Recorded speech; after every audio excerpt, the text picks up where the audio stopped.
నమస్తే శ్రీమాత్రే నమః శ్రీ గురుభ్యో నమః.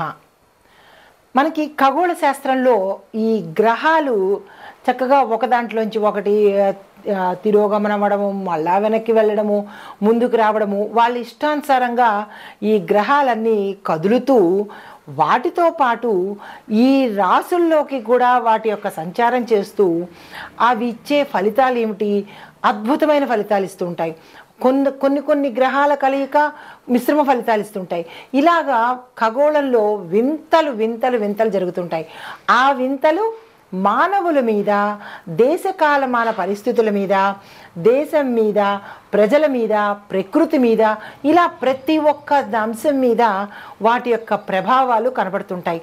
ఈ గ్రహాల సంచారము ఒక్క మనుషులకే కాదు, ప్రకృతికి కూడా ఉంటుంది.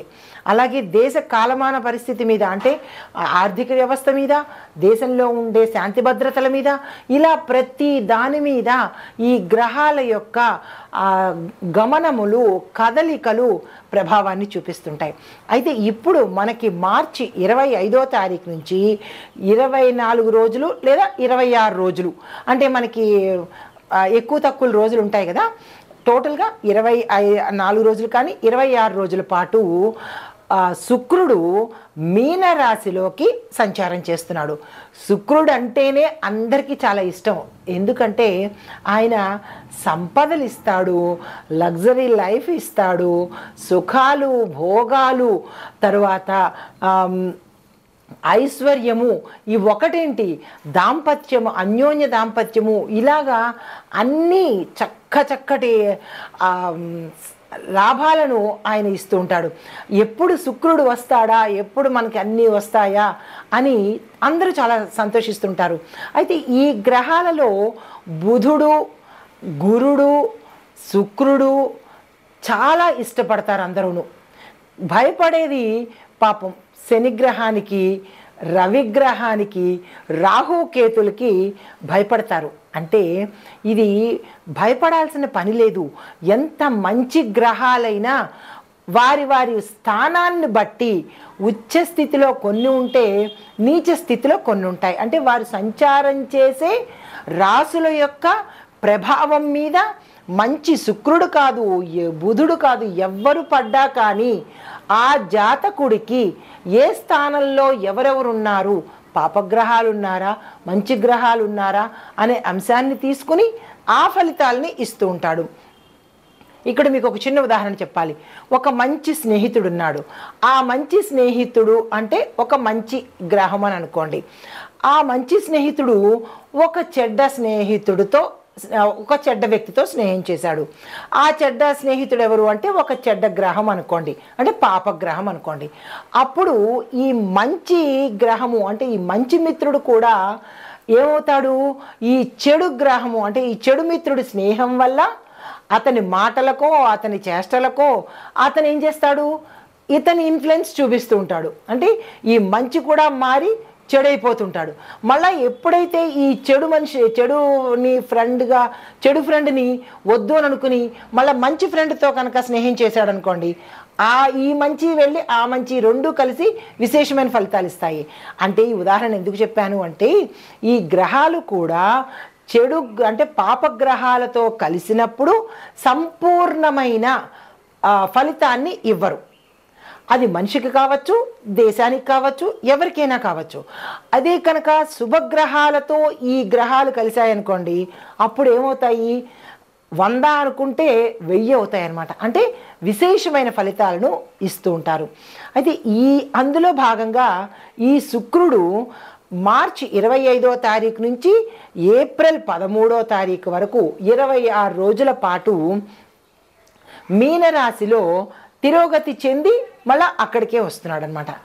ఆ కారణంగా ఎలాంటి ఫలితాలు ఉండబోతాయి అంటే అందరూ ఏమనుకుంటున్నారంటే, ఇవి చాలా గోల్డెన్ పీరియడ్ అనమాట. ఈ 26 రోజులు 3 రాశుల వారికి గోల్డెన్ పీరియడ్ అని చెప్పొచ్చు. అంటే మిగతా రాశుల వాళ్ళకి కాదా అంటే, మిగతా రాశుల వాళ్ళకి కూడా గోల్డెన్ పీరియడే.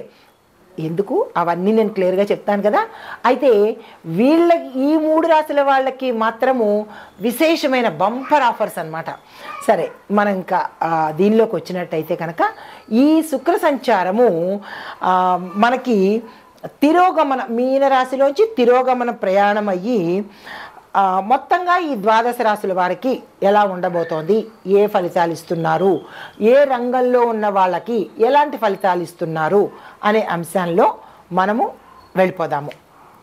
అయితే దీనివల్ల ఎవరెవరికి లాభము అంటే, ఏ వృత్తుల్లో ఉన్న వాళ్ళకి లాభము అంటే కనుక ముఖ్యంగా ధనానికి సంబంధించి ఏ వ్యాపారాలు చేస్తున్నారో వాళ్ళకి, అంటే వ్యాపారస్తులకు, తర్వాత బ్యూటీషియన్స్కి, సినిమా ఇండస్ట్రీ వాళ్ళకి, రియల్ ఎస్టేట్ వాళ్ళకి, తరువాత ఫ్యాషన్కి సంబంధించి ఫ్యాషన్ టెక్నాలజీ కానీ ఫ్యాషన్కి సంబంధించి కానీ ఇలాంటి రంగాల్లో పనిచేసే వాళ్ళకి విశేషమైన ఫలితాలు అందరికన్నా 4 ఇంతలు ఎక్కువగా ఇస్తుంటాడనమాట. అయితే ముందుగా మనం మేషాది 12 రాశుల వారికి ఈ అంటే ఈ శుక్రుడు మీనంలోకి వెళ్ళినప్పుడు ఎటువంటి ఫలితాలు ఇస్తున్నాడు అనే అంశంలోకి తొందరగా వెళ్ళిపోదాము. నమస్తే. తదుపరి రాశి తులారాశి. ఈ తులారాశిలోకి శుక్రుడు ఏ సమయంలో వస్తున్నాడు అంటే ఏప్రిల్ చివరి సమయంలో వచ్చి అక్కడ 24 రోజుల పాటు మాత్రమే ఉంటాడు. మిగతా రాశుల్లో 26 రోజులు, 25 రోజులు, 24 నుంచి 26 రోజులు ఇలా ఉంటున్నాడు. కానీ తులారాశి దగ్గరికి వచ్చేటప్పటికి 24 రోజులు మాత్రమే గడువు సమయం ఉంది. ఆ సమయంలో ఎవరెవరు ఏం చేసుకోవాలి, విద్యార్థులైతే కనుక వాళ్ళు కష్టపడి చదవాలి. దీనితో పాటు వాళ్ళకు ఒక ప్లాన్ వేసుకోవాలి. వాళ్ళు ఏం చేయదలుచుకున్నారు అంటే కేజీ నుంచి పీజీ వరకు విద్యార్థులు ఏం చేయాలి, తర్వాత ఏం చదవాలి అంటే కేజీ అక్కర్లేదు, 10th నుంచి పీజీ వరకు విద్యార్థులు ఏం చేయాలి అంటే మేము తర్వాత ఏం చేయాలి, ఎలా ఎక్కడికి వెళ్ళి చదువుకోవాలి, ఏ కాలేజీలో చదవాలి, ఏ ఎంట్రన్స్ ఎగ్జామ్ రాయాలి, మా లైఫ్ని ఎట్లాగా మలుచుకోవాలి, ఈ వైపులో వెళ్ళాలా, ఐఏఎస్ చదవాలా, ఐపీఎస్ చదవాలా, మీకు డ్రీమ్స్ ఏవో ఉంటాయి కదా, ఆ ఉన్న డ్రీమ్స్ని ఈ సమయంలో సాకారం చేసుకోవడానికి తప్పనిసరిగా ప్రయత్నం చేయండి. మీ చేతిలో 24 రోజులు టైం ఉంది. ప్రణాళిక వేసుకోండి.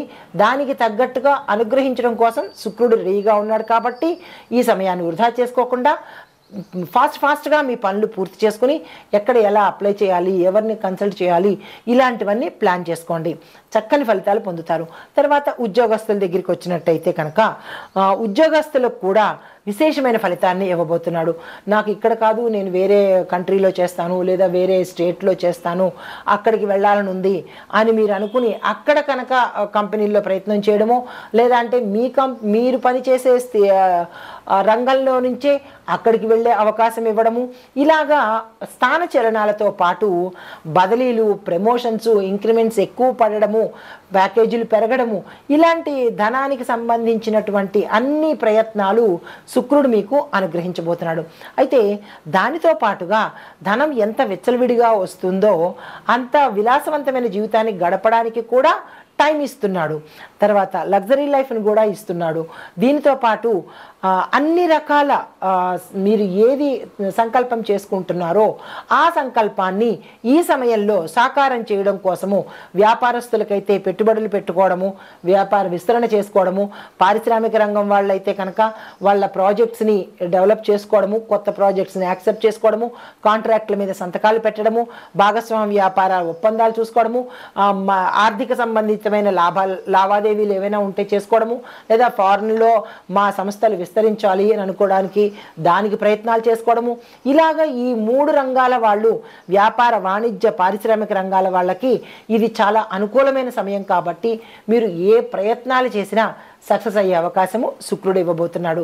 అయితే దీంతో పాటుగా వ్యవసాయదారులకు మీరు ఏ పంట వేసినా విశేషమైనగా దిగుబడి రావడము, దానికి అనుకూలమైన వాతావరణంతో పాటు మీకు ఆర్థికమైన సదుపాయాలు కలుగజేయడము, రుణాలు ఇప్పించడము, ప్రభుత్వ సహాయ సహకారాలు మీకు సమయానికి అందుబాటులోకి రావడము, వాతావరణం అనుకూలించడము, వర్షాభావం లేకుండా చూసుకోవడము, దీనితో పాటు నీటికి సంబంధించిన ఎద్దడి కూడా లేకుండా అన్ని రకాల సదుపాయాలు ఈ సమయంలో శుక్రుడు అందివ్వబోతున్నాడు. కొత్తగా రుణాలు చేసుకోవాలన్నా, లేదా అంటే కనుక భూమిని విస్తరించుకోవాలన్నా, వ్యవసాయ పనిముట్లు కొనుక్కోవాలన్నా, ఇలాగ మీరు ఏది తలపెట్టినా దాన్ని సక్సెస్ చేయడానికి శుక్రుడు మీ దశలోకి వచ్చేసాడు. అయితే తర్వాత కుటుంబపరంగా చూసినట్టయితే కనుక కుటుంబంలో కూడా చాలా చక్కని అన్యోన్యమైన వాతావరణము, గతంలో మనస్పర్ధలు వచ్చి విడిపోయిన వాళ్ళు కూడా కలుసుకునే అవకాశంతో పాటుగా వివాహ ప్రయత్నాలు ఫలితాన్ని ఇస్తాయి. విదేశాలు వెళ్ళడానికి చేసుకునే ప్రయత్నాలు, కోర్టులో లావాదేవీల్లో ఎప్పటి నుంచో ఉండిపోయినవన్నీ తిరిగి మళ్ళా సక్సెస్ అవ్వడానికి ప్రయత్నాలు సక్సెస్ చేస్తున్నాడు. దీంతో పాటుగా మీరు ఏదైనా లాటరీలు కొనుక్కోవాలన్నా, లేదా అంటే స్థిరచరాస్తులు మీకు గతంలో దాయాదుల వల్ల మీ దగ్గరికి రాకుండా వేరే వాళ్ళు తీసుకోవటం కానీ, ఇలాంటివి భూ సంబంధిత తగాదాల్లో మీరు ఇరుక్కుని మీకు న్యాయం జరగక ఇలా బాధపడిన వాళ్ళందరికీ కూడా ఈ సమయంలో మీ వైపు ఫేవర్గా ఉండడానికి శుక్రుడు ఉన్నాడు. కాబట్టి ఆ ప్రయత్నాలను మళ్ళా తిరిగి పునఃప్రారంభించండి, సక్సెస్ సాధిస్తారు. అయితే ఇంకా ఆరోగ్యం పట్ల చూసినట్టయితే కనుక ఆరోగ్యం మీద చిన్న చిన్న సమస్యలు వచ్చే అవకాశము, కొంతమందికి తీవ్రమైన అనారోగ్యాలు వచ్చే అవకాశం ఉంది. జాగ్రత్తలు తీసుకోండి. అంటే మీరు ఎలాంటి జాగ్రత్తలు తీసుకుంటారు అనేది, ఎలాంటి అనారోగ్య సమస్య అనేది మీకు మాత్రమే తెలుస్తుంది. కాబట్టి తక్షణమే డాక్టర్ దగ్గరికి వెళ్ళాలా, లేదా ఆపరేషన్స్ చేయించుకోవాలా, లేదా అంటే ఏదైనా మందులు వాడాలా అనేవి మీ యొక్క సమస్యలను బట్టి ఉంటుంది. కాబట్టి తక్షణమే ఈ సమయంలో కనుక మీరు నెగ్లెక్ట్ చేసినట్టయితే అవి తీవ్రమైన పరిణామాలకు చెందుతాయి. కాబట్టి ఆ ప్రయత్నాలు చేయకుండా శుక్రుడి యొక్క అనుగ్రహాన్ని, ఆయన ఇచ్చిన సమయాన్ని సద్వినియోగం చేసుకుందాం. నమస్తే. అయితే ఈ శుక్ర సంచారము వ్యవధి 25 రోజులు అని చెప్పుకున్నాం కదా. అయితే ఈ కాల పరిమితిలో ప్రతి రాశిలోనూ ఈయన యొక్క ప్రభావము అమోఘంగా ఉంది, ఎక్కడో 1-2 చోట్ల తప్ప. అయితే ఈ ఓవరాల్గా ఈ శుక్రుడు ఏమేమి ఇస్తున్నాడు అంటే కనుక ఉత్తేజాన్ని ఇస్తాడు, సృజనాత్మకతను అంటే క్రియేటివిటీని, యాక్టివ్నెస్ని, దాంతోపాటు ఆర్థిక మార్పులు అంటే ధనానికి సంబంధించినటువంటి చేంజెస్ని ఇస్తున్నాడు. తర్వాత వ్యక్తిగతంగా ఎలా ఉంటారు అనేది ఇస్తున్నాడు. కుటుంబ పరంగా ఎలా ఉండబోతోంది, కుటుంబంలో అల్లకల్లోలు ఉంటాయా, సంక్షోభాలు ఉంటాయా, కొన్ని రాసుల వాళ్ళకి మాత్రమే ఇట్లాంటివి ఇస్తున్నాయి. కాబట్టి అంటే కుటుంబ పరంగా కూడా ఎట్లాంటి ఫలితాలు ఇస్తున్నాడు అనే అంశంతో ఆరోగ్యంలోనూ అన్ని రంగాల్లోనూ సానుకూలమైన మార్పుల్ని ఇస్తూ కొన్ని రాశులకు మాత్రం జాగ్రత్తలు కూడా చెప్తున్నాడు, కొన్ని రాశులకు ఆటంకాలను కూడా ఇస్తున్నాడు. అంటే ఇది ఈయన ఇచ్చిన ప్రభావం కాదు, మీ యొక్క వ్యక్తిగత జాతకంలో ఈ శుభగ్రహంతో ఏ పాపగ్రహం కలిస్తే ఆ ఫలితాన్ని వస్తుంది. కాబట్టి అది మీ జాతకరీత్యా చూసుకోవాల్సిన అంశము. అయితే ఎవరెవరికి ఎక్కువ ఫలితాలు ఇస్తున్నాడు అంటే కళారంగంలో ఉన్న వాళ్ళకి, నాటక రంగంలో ఉన్న వాళ్ళకి, సినిమా మీడియా రంగంలో ఉన్న వాళ్ళకి ముఖ్యంగా శుక్ర ప్రభావము విశేషంగా ఉంటుంది. వాళ్ళు హై స్థాయికి వెళ్ళిపోతారనమాట. తర్వాత మిగతా రంగాల్లో ఉన్న వాళ్ళకి కూడా ఇస్తున్నాడు, కానీ ఈ క్రియేటివిటీ ఉన్న రంగంలో ఉన్న వాళ్ళకి మాత్రం విశేషమైన ఫలితాలను ఇస్తున్నాడు. అయితే ఈ విశ్లేషణ ఇప్పుడు మనం చెప్పుకున్న సారాంశము మీ యొక్క జాతక పరిశీలనలో ప్రభావం, శుక్ర సంచారం ఎలా ఉండబోతోంది అనే అంశాన్ని మీరు పరిశీలించుకోండి. ఒకటి ఏ అంశము అంటే శుక్ర సంచారం ప్రభావము మీ యొక్క వ్యక్తిగత జాతకంలో ఎలా ఉంటుంది, ఏ నెలలో వస్తోంది, ఎంత కాలం ఉంటుంది అనే అంశాలను మీ వ్యక్తిగత జాతక పరిశీలనలో తెలుసుకోండి. దీంతో పాటు మీకు సానుకూలమైన ఫలితాలు వస్తున్నాయా లేదా అంటే కనుక ప్రతికూల ఫలితాలు వస్తున్నాయా అనే అంశాన్ని మీ వ్యక్తిగతంగా మీరు పరిశీలన చేసుకోండి. ఇవన్నీ గోచార రీత్యా చెప్పినవే తప్ప, పంచాంగం ప్రకారం చెప్పినవే తప్ప ఎవరి సొంత నిర్ణయాలు కాదు, ఎవరి సొంత అభిప్రాయాలు కూడా కాదు. కాబట్టి ఇది ప్రతి ఒక్కరూ గమనించవలసిన అంశము. నమస్తే.